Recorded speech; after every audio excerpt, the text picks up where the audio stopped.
आज जो कविता हम सीखने वाले हैं उसका नाम है प्रकृति की सुषमा। प्रकृति माने क्या? प्रकृति माने ये नेचर।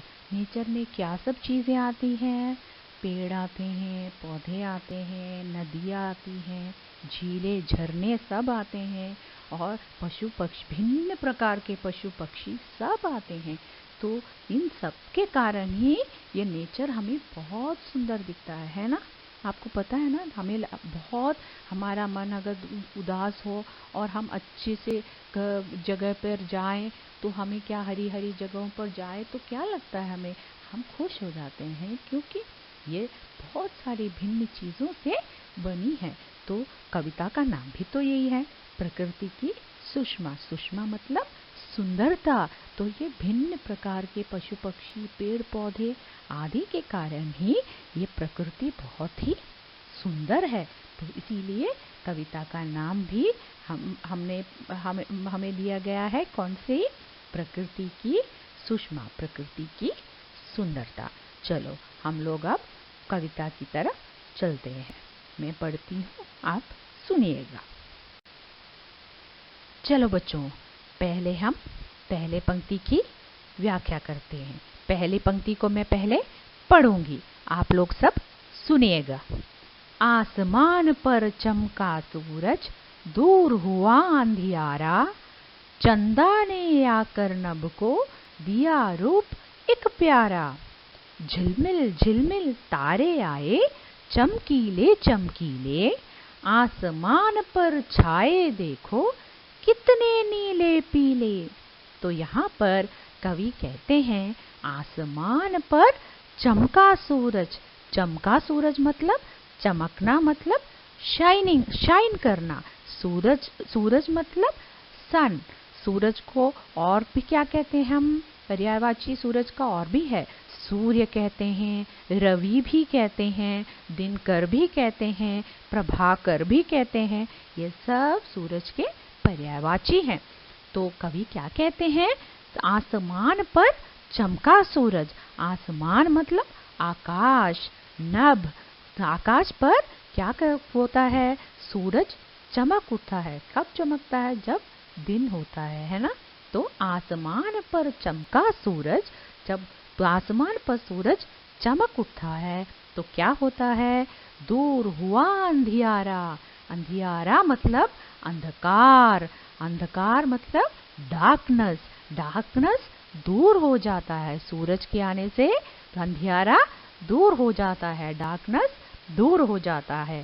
चंदा ने आकर नभ को दिया रूप एक प्यारा। ये तो हुई सुबह की बात। अब रात को क्या होता है? जब सूरज ढल जाता है तो क्या होता है? चंदा मामा आते हैं ना रात को हम क्या देखते हैं? आकाश में, नभ में क्या देखते हैं? चंदा आ जाता है, यानी कि चांद आ जाता है। तो चांद आने से क्या लगता है? रात बहुत सुंदर दिखाई देता है। तो यही कवि ने कहा है, चंदा ने आकर नभ को दिया रूप एक प्यारा। ये चंदा मामा ने नभ पर, यानी कि आकाश में आकर किसको एक नया रूप दे दिया है? इस प्रकृति को, एक रात को नया रूप दे दिया है। तो चंदा मामा के साथ और कौन निकल आते हैं? और कौन निकल आते हैं? अगली पंक्ति में यही कहा गया है, झिलमिल झिलमिल तारे आए, चमकीले चमकीले, आसमान पर छाए देखो कितने नीले पीले। झिलमिल झिलमिल मतलब ट्विंकलिंग ट्विंकलिंग स्टार्स। तारे स्टार्स। तो ट्विंकलिंग स्टार्स क्या करते हैं? तारे आकर नभ में ट्विंकल करते हैं और चमकने लगते हैं। आए चमकीले चमकीले, शाइन भी करते हैं, है ना? तारे आकर ट्विंकल करते हैं, शाइन करते हैं। और ये केवल एक तारा नहीं, बहुत सारे तारे आते हैं, है ना? तो आसमान पर छाए देखो कितने नीले पीले। तो आसमान पर बहुत सारे अनगिनत तारे छाए हुए हैं और बहुत सारे बिखरे पड़े हैं। और ये तारे, चांद, सूरज आदि से क्या होता है? ये प्रकृति बहुत ही सुंदर दिखाई देती है, बहुत ही मनोहर दिखाई देती है। समझे आप? अभी आपको ये पंक्ति समझ में आ गई? तो चलो अगले पंक्ति की तरफ चलते हैं।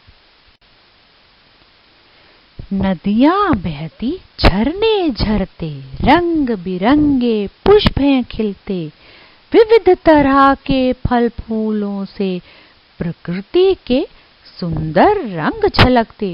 तो कवि यहाँ पे क्या कह रहे हैं? और क्या है प्रकृति में? नदियां हैं, बहुत सारे रिवर्स हैं जो बहती हैं, जो फ्लो करती हैं।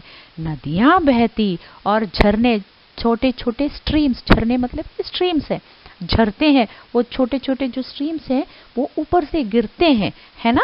रंग बिरंगे पुष्प हैं खिलते, रंग बिरंगे पुष्प मतलब फूल, तो बहुत सारे रंग बिरंगे, बहुत ही कलरफुल फूल खिले हुए हैं प्रकृति में। विविध तरह के फल फूल, विविध मीन्स भिन्न, डिफरेंट, डिफरेंट टाइप्स ऑफ, विभिन्न तरह के मतलब कि डिफरेंट टाइप्स ऑफ फल फूलों से, फल से और फूलों से प्रकृति के सुंदर रंग झलकते। प्रकृति जो सुंदर है वो और भी मनोहर दिखती है, और भी सुंदर तरह से हमें दिखती है। किन किन चीजों से हमें प्रकृति सुंदर दिखती है? नदियों के बहने से, झरनों के झरने से, और क्या है, रंग बिरंगे फूलों के खिलने से, और भिन्न तरह के फल फूलों से। क्या करती है? प्रकृति के सुंदर रंग, हमें भिन्न रंग हमें दिखने को मिलते हैं। ये व्याख्या हम आपको समझ में आ गई। चलो अब हम तीसरे अनुच्छेद की व्याख्या की ओर चलते हैं। चारों ओर लताएं छाई, वृक्ष झूमने वाले, ऊंचे ऊंचे पर्वत हैं आकाश चूमने वाले, चिड़ियों के सुमधुर कलरव से गूंज उठी है धरती, छाई रहती ऐसी सुषमा प्रकृति सदा ही हंसती, इन सब से ही लगती हमको दुनिया इतनी प्यारी, इंद्रधनुषी रंगों में रंग दी विधि ने लीला न्यारी। बच्चों, कवि कहते हैं चारों ओर लताएं छाई, लताएं मतलब क्रीपर्स। आपको क्रीपर्स कहाँ मिलते हैं, कहाँ देखने को मिलते हैं? हम देख सकते हैं बाहर पेड़ों पर क्रीपर्स होते हैं, है ना। क्रीपर्स पेड़ों पर ऐसे लिपटे होते हैं, तो कवि ने कहा है कि पेड़ों पर क्रीपर्स लिपटे हुए, लताएं छाई हुई हैं, चारों ओर लताएं छाई हुई हैं, और वृक्ष झूमने वाले, और वृक्ष हवा से झूम रहे हैं, हिल रहे हैं, और ऐसे लग रहा है कि वो बहुत खुश हैं, और प्रकृति बहुत ही खुश हो रही है। वृक्ष झूमने वाले, और कवि बताते हैं और क्या है प्रकृति में? ऊंचे ऊंचे पर्वत हैं, बहुत ही ऊंचे ऊंचे पर्वत हैं, पहाड़ हैं, बहुत ही हाई हिल माउंटेन्स है। पर्वत मतलब के माउंटेन्स हैं, और कवि को ऐसे लगता है कि वो आकाश चूम रहे हैं, आकाश तक, आसमान तक इतने बड़े हैं, तो और ऐसे लगता है कि वो आसमान को छू रहे हैं। चिड़ियों के सुमधुर कलरव से, आगे कवि कहते हैं कि चिड़ियों के सुमधुर कलरव से, कलरव मतलब कि चिड़ियों की जो ची ची ची करके जो आवाज है ना, उसे हम कलरव कहते हैं। तो चिड़ियों की जो सुमधुर, और कवि कहते हैं उनके जो आवाज है वो बहुत ही मधुर है, बहुत ही स्वीट है, और ये जो स्वीट मधुर सी आवाज है, इससे धरती क्या है, गूंज रही है, और पूरे धरती में संगीत सुनाई दे रहा है, गूंज रहा है, धरती पूरे गूंज रही है, संगीत सुनाई दे रहा है, और बहुत ही सुंदर दिखाई दे रही है धरती। तो और क्या कहते हैं कवि? छाई रहती ऐसी सुषमा प्रकृति सदा ही हंसती। तो ऐसी सुषमा, ऐसी सुंदरता प्रकृति में, नेचर में चारों तरफ छाई हुई है। कौन कौन सी सुंदरता? लताओं से जो वृक्ष झूम रहे हैं, ऊंचे ऊंचे जो पर्वत हैं, चिड़ियों के जो सुमधुर कलरव है, पहाड़ है, नदी है, झरने हैं, फूल है, तारे हैं, जो और फल है, रंग बिरंगे तितलियां सब हैं। इन सब से प्रकृति, कवि को ऐसा लगता है कि प्रकृति सदा ही हंस रही है, प्रकृति बहुत ही खुश है।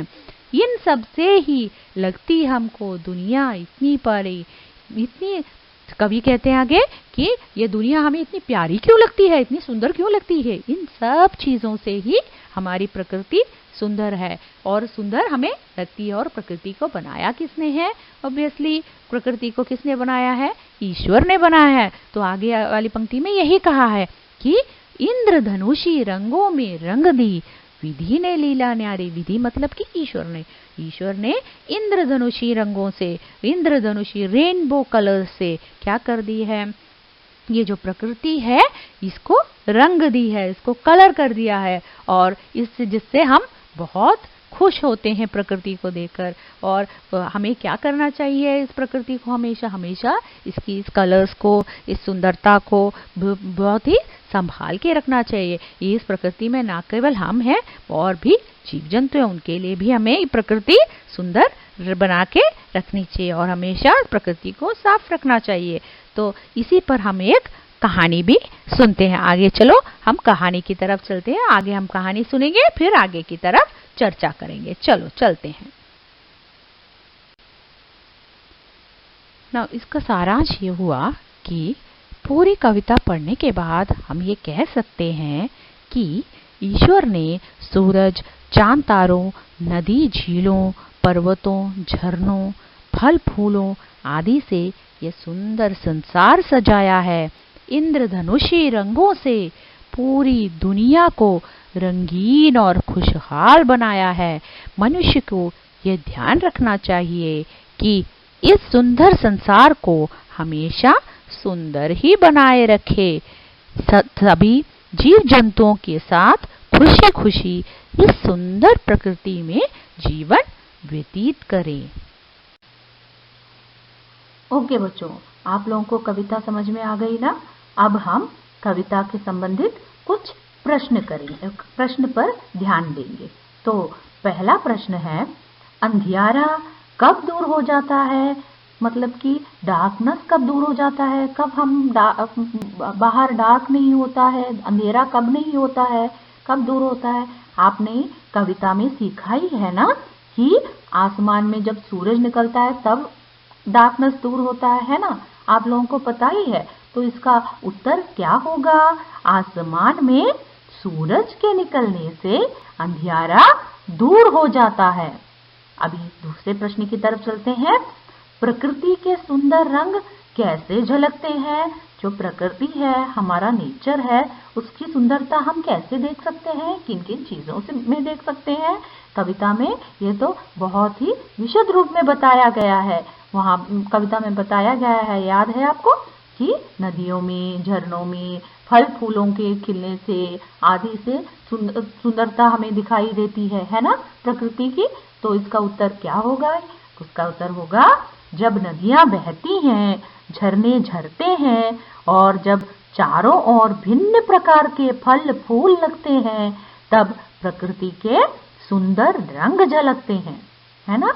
अब तीसरे प्रश्न की तरफ चलते हैं। प्रकृति सदा ही हंसती है, ऐसा क्यों कहा गया है? ऐसा क्यों कहा गया है? प्रकृति यानी कि नेचर, हमें कवि को लगता है कि वो हमेशा हंसती रहती है। ऐसा कवि ने क्यों कहा है? हमने कविता में देखा है कि चारों ओर सुंदरता है, प्रकृति में चारों ओर सुंदरता है। तो किन किन चीजों से सुंदरता? पक्षियों से, उनके पानी से, लताओं से, पेड़ों से सब सुंदरता छाई हुई है ना। तो इसका उत्तर क्या होगा? लताओं और पेड़ों के झूमने तथा पक्षियों की मधुर वाणी से चारों ओर सुंदरता छाई है और कवि को लगता है कि प्रकृति खुश हो रही है। अभी आखिरी प्रश्न की तरफ चलते हैं। हमें दुनिया कैसी लगती है और क्यों लगती है हमें दुनिया? कैसी लगती है हमें दुनिया? ईश्वर ने, आपको पता है कविता में क्या बताया गया? ईश्वर ने दुनिया बहुत ही सुंदर बनाई है। किससे बनाई है? इंद्रधनुषी रंगों से बनाई है ना। तो इसका उत्तर क्या होगा?